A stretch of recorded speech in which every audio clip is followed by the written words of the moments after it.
अब एक एलईडी मैं आपको बताता हूँ। एक नन्हा सा कंप्यूटर है, या बनाते हैं इसको आर्डिनो में या रास्पबेरी पाई पिको में, और यहाँ पर हम एलईडी को ब्लिंक कराएंगे। एक एग्जांपल दे रहा हूँ कैसे बेयर मेटल प्रोग्रामिंग यहाँ काम करे।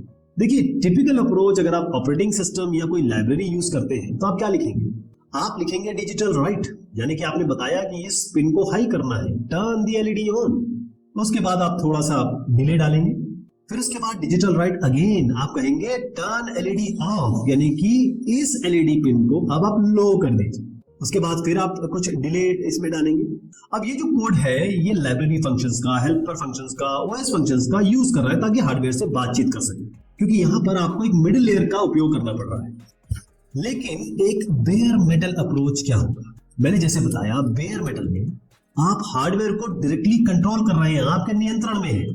तो ये जो कोड है देख रहे हैं आप, ये बेयर मेटल अप्रोच है सेम चीज का।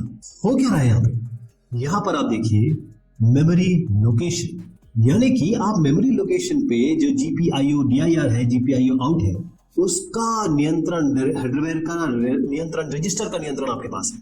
इसके बाद हमने एलईडी पिन को डिफाइन किया कि भाई ये 5 नंबर का पिन है, बेस एड्रेस बताए GPIO रजिस्टर्स की। आप क्या देख रहे हैं यहाँ पे? कोई हेल्पर ही नहीं है, यानी कि जो आपने डिजिटल राइट लिखा था उसकी जरूरत नहीं है, डिले फंक्शन आपने खुद लिखिया, यानी कि आपने अपना कोड खुद दर्ज किया है, खुद बनाया है। उसके बाद बात आती है फुल कंट्रोल। इस मेन के अंदर आप देखते हैं कि कैसे एलईडी को टॉगल किया जाएगा, आपके पिन का मोड क्या होगा, प्रकार क्या होगा, और कहां पर आपको डिले लगाना है, कहां पर आपको ठहराव को लागू करना है। एक लूप जो वाइल 1 है, ये इनफाइनाइट लूप है जो बारी बारी से एलईडी पिन को ऑन करेगा और फिर इस एलईडी को ऑफ करेगा थोड़े थोड़े दरमियान।